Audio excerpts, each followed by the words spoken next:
Are you ready to learn in 5 minutes what took me many years to learn, which is the concept of a trigger bar, which is the final piece within the proverbial jigsaw puzzle for a breakout chart pattern.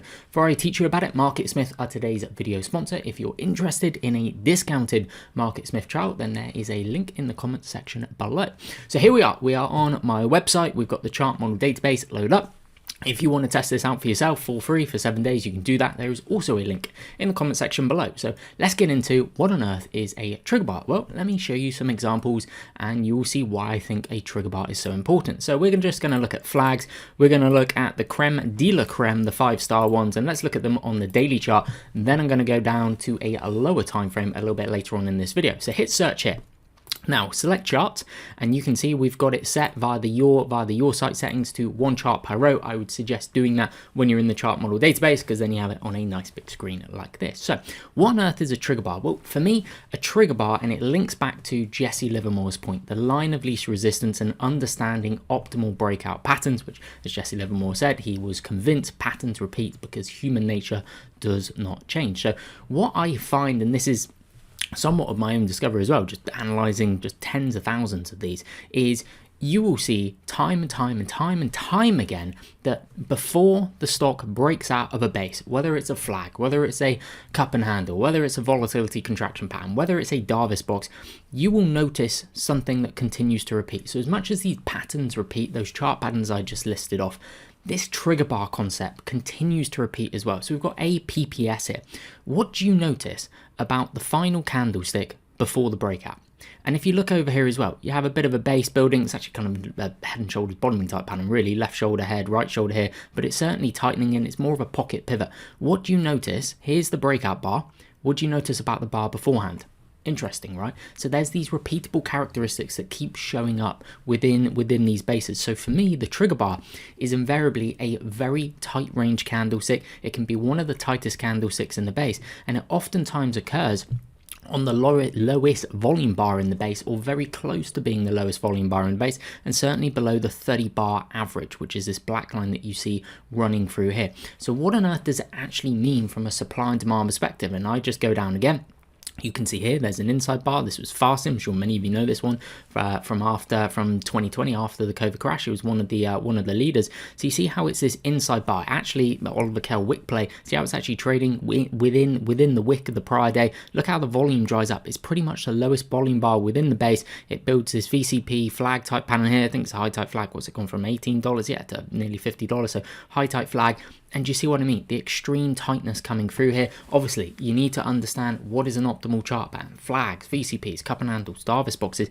But this is just something that I see time and time again, that before the stock goes on the big move, it's kind of like the market indicating to you, okay, the line of least resistance, which is a Livermore point, has formed. There is very little supply coming to the market. It's not going to take much buying power to start pushing this stock higher. So you can see with LEDS here, it builds a fairly volatile high type flag type pattern. It's a little bit too much in terms of the pullback to be kind of a classic high type flag, but you can certainly see the stock makes a huge move here, pulls back, bounces off the 21 EMA, bounces, finds support around the 10 EMA, goes and puts in this quasi inside day. Look how the volume dries up. So the trigger bar is the kind of concept of the line of least resistance has formed. The proverbial, for me, that final piece of the jigsaw puzzle. Okay, I found a VCP, a flag, a cup and handle, a Darvis box, whatever it may be. I'm then looking for that trigger bar. That is the market's way of confirming to me, or the stock's way of confirming to me, okay, it's now ready to go. Because of the tightness of the bar as well, it means that I can control my risk much better, because I'm then expecting a quick move through. So invariably my stop loss is around the low of the trigger bar day. It then means that I can look to free roll that trade quicker as well. So I think there's 4 parts to every single trade. There is the identify part, there is the initial controlling a risk part, there is the risk mitigation part, which is the free rolling part, and then there is the optimizing profits part. So if you take a look at MVAX here, great reaction to the earnings, and then it builds this flag type pattern with a little low pivot here. See how the volume dries up, and then see how just sitting there on the 10 and 21 EMA, two very important moving averages, especially for the quicker names in the market. See how it's just this tight inside day, the volume dries up, and then see how the stock goes up here along the 10 EMA and the 21 EMA. They are what I use as part of trailing stops as well. I may choke it off if I think it gets a little bit extended. I don't want to go too much into that. I want to keep this video focused on trigger bars. So I'll do one more here, and then I'm going to show you one which is much more recent as well. So this one here, this is Overstock. So this builds more so a little kind of, well, it's a decent sized Darvis box, but do you see how here it builds this Darvis box in here, goes sideways, and then you get 1, 2, 3 really tight days. And I'm very visual in terms of my learning. Do you see how the volume stair steps down? See how it's just stair stepping down here. So you get the volume dry up, the tightness in price sitting on the 10 EMA, and then see how this stocks. I bought this one here. See how it then goes up. I did not sell it up here. I completely messed up the trade management. I sold it somewhere in here for like a 35% gain or something like that. The stock then goes up 300% before closing below the 21 EMA. That was in the end of the intermediate term trend. So this concept of a trigger bar, really important for my own trading. Now what I want to do is go up here, and then we'll just go, and I want to show you it on the, let's clear that search. I want to show you, because when you see that trigger bar on the daily chart, okay, I like using multiple time frame analysis. So we're just going to go for the 1 hour chart, and I'm just going to hit search on here so you can see some examples.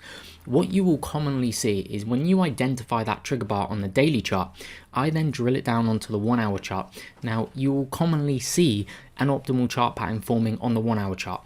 More likely it's going to be a flag or a VCP, could be a cup and handle, could be a Darvis box as well, but this is BRCC. So when you drill it down and you look at that trigger bar that formed on the daily chart, when I go down to the 1 hour chart, I want to see this. Each of these vertical lines represents a session. So there are 7 bars on the 1 hour time frame within the session.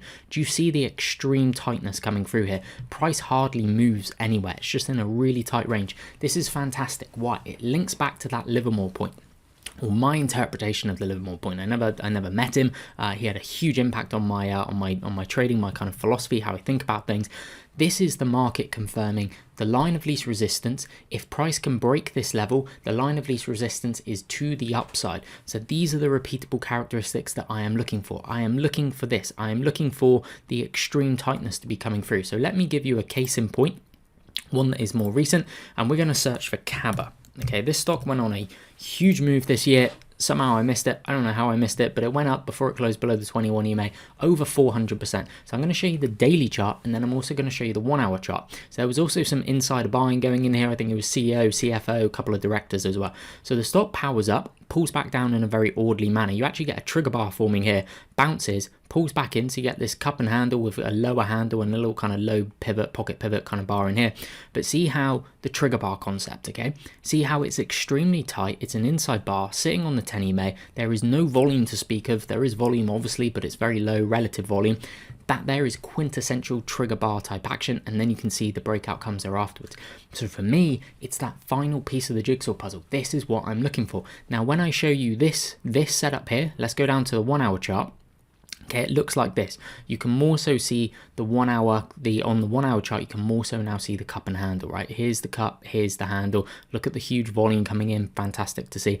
Then do you see over here, when we look at that session, so that trigger bar that you saw on the daily time frame, when you drill it down onto the 1 hour time frame, what do you notice? It's basically a mini Darvis box for the whole session. Okay, so patterns within patterns, such is the fractal nature of the market. Look how there was not, other than the last bar, which is more so a tight inside bar, signaling more so absorption. See how the volume is pretty low for the whole session. It's dried up from left to right. So this is hopefully it's kind of making sense. What is going on from a supply and demand perspective? You want an extremely tight bar on the daily time frame. Then when I go down to the 1 hour time frame, I want to see optimal characteristics. And in essence, I just want to see on that daily chart a mini Darvis box for the session. Price just doing nothing. Now, a little side point just to finish. What I use on the 1 hour chart is the black line is the 10 EMA, blue line is the 21 EMA, and then the purple line here is the 50 SMA. Those three are very, very important. When I then drill it down, look for trigger bars that are forming on the daily chart, look at it on the 1 hour chart. I like to see the 10, 21, and 50, preferably clustered very nicely, but certainly at a minimum the 10 EMA and 21 EMA. It just better helps me in terms of a guide point that I'm not buying the stock extended. So I will wrap the video up there, guys. Hopefully you found that video useful. If you'd like to go and take a look at the the chart model database. You can do so for free for 7 days using the link in the comment section below. Thank you very much for watching, and I look forward to seeing you in a future video.